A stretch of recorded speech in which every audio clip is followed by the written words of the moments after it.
Assalamualaikum warahmatullahi wabarakatuh. Bismillahi, alhamdulillah, wassalatu wassalamu ala rasulillah Muhammad ibn Abdillah wa ala alihi wa ashabihi wa mawala wa la hawla wa la quwata illa billah. Asyhadu an la ilaha illallah wahdahu la syarika lah wa asyhadu anna Muhammadan abduhu wa rasuluhu alladzi la nabiyya wa rasula ba'dah. Qala Allah Ta'ala fi kitabihil karim, a'udzu billahi minasyaitonir rajim. Id awal fityatu ilal kahfi faqalu rabbana atina min ladunka rahmah wa hayyi' lana min amrina rasyada. Anak-anakku, Pak Sarif berharap kalian hari ini adalah dalam keadaan sehat, dalam keadaan bahagia, karena di hari-hari Ramadan yang sangat indah, seindah kita menikmati surga. Kenapa demikian? Karena memang keindahan orang berpuasa adalah di saat nanti kita ada di surga, berjumpa dengan Sang Khalik. Pada hari ini barangkali kita akan sangat bahagia karena sedang menanti saat berbuka puasa. Anak-anakku, kalau kita membuka salah satu surat dalam Al-Quran, surat Al-Kahfi, di sana ada sebuah kisah yang sangat menarik dan sangat penuh hikmah, di mana ada 7 pemuda yang ia dengan berani mengasingkan diri untuk hidup di luar lingkungan yang telah mereka miliki. Perilaku ini terjadi, anak-anakku, bukan tanpa ada dasar. Yang pertama, karena mereka telah mendapat ilham dari Allah Subhanahu wa Ta'ala. Kemudian yang kedua, mereka memang betul-betul memohon kepada Allah untuk dilindungi dari berbagai kekufuran, di mana pada saat itu ia hidup di masa raja yang zalim, raja yang tidak mengizinkan rakyatnya satupun untuk menyembah Allah Subhanahu wa Ta'ala. Rajanya mewajibkan seluruh rakyat untuk menyembah berhala. Bahkan sang raja ini seakan-akan ingin dianggap sebagai Tuhannya. Dan hampir sebagian besar, hampir seluruhnya rakyat mengikuti kehendak raja tersebut, karena menentang berarti kematian. Satu saja menentang raja, dia akan mati karena dibunuh oleh raja tersebut. Anak-anakku, tentunya ini sangat prihatin.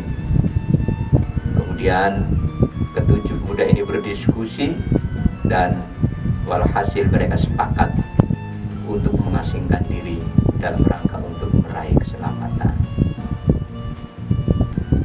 Lalu ia diam-diam keluar dari wilayah tempat mereka tinggal dan menemukan sebuah tempat, yaitu sebuah gua yang sangat nyaman.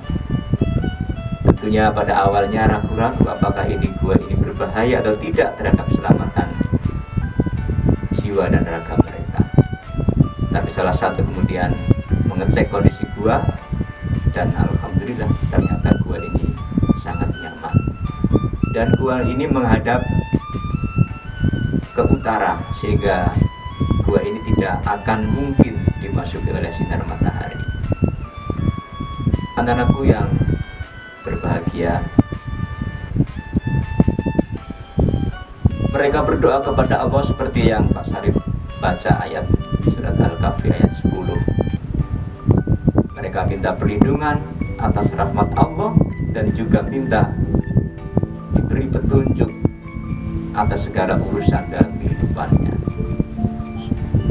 Anak-anakku yang berbahagia, 7 7 orang yang masuk ke gua ini, kemudian mereka tinggal di dalam gua tersebut. Tahukah kalian berapa lama para pemuda ini tinggal di dalam gua tersebut?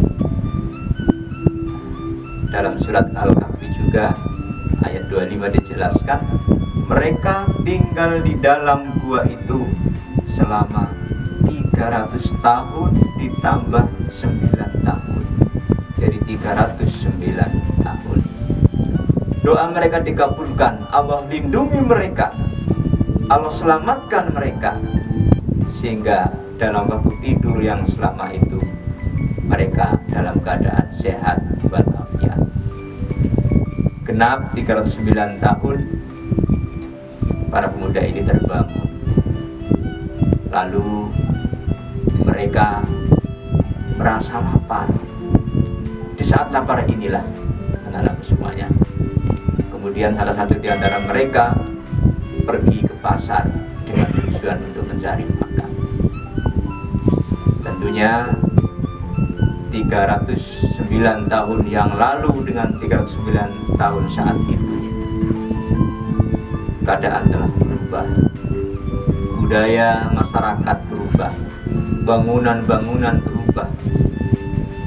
Bahkan ketika salah satu Ashabul Kahfi ini bertransaksi dan membayar makanan yang mereka beli, sang pedagang terkejut.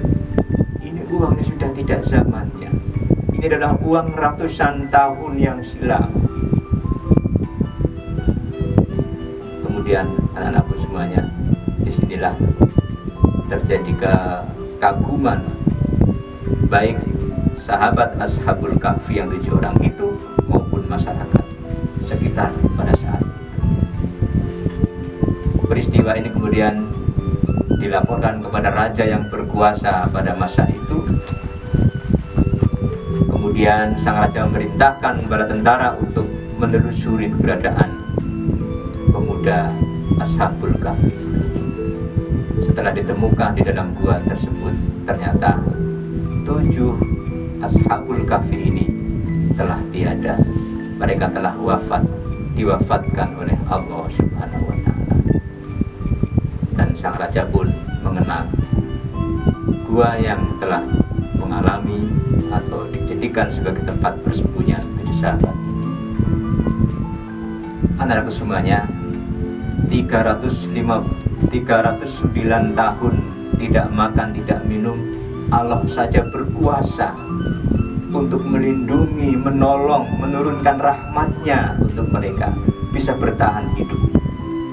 Apalagi kita hari ini yang berpuasa hanya hitungan jam, tidak lebih dari 12 jam. Tentu saja Allah lebih dari cukup untuk memberikan kekuatan untuk kita semuanya. Untuk itu marilah salah satu hikmah yang dapat kita petik dari kisah Ashabul Kahfi ini adalah, yang pertama adalah sikap pemberani, berani untuk menjadi orang yang benar.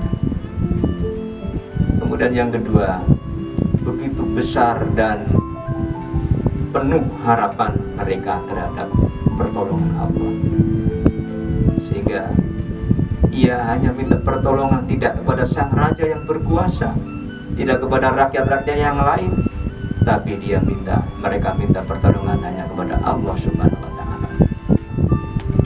Yang ketiga, tentunya dalam suasana yang lapar ini, yang haus ini, karena kita sedang berpuasa, mari kita terus hiasi dengan rasa optimis, pasti kita bisa berpuasa dari awal Ramadan sampai Ramadan nanti berakhir.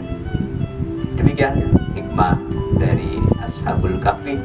Mudah-mudahan kita bisa meneladani keberaniannya, ketawakalannya kepada Allah Subhanahu wa Ta'ala untuk berdoa dengan sepenuh hati, lalu ketaatannya kepada Allah Subhanahu wa Ta'ala, sehingga kita kelak menjadi orang-orang yang seperti diharapkan oleh Allah, yaitu menjadi orang yang bertakwa kepada Allah Subhanahu wa Ta'ala.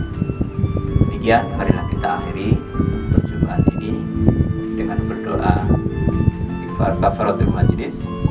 Subhanakallahumma wa bihamdika asyhadu an la ilaha illa anta astaghfiruka wa atubu ilaik. Terima kasih. Kurang lebihnya mohon maaf. Assalamualaikum warahmatullahi wabarakatuh.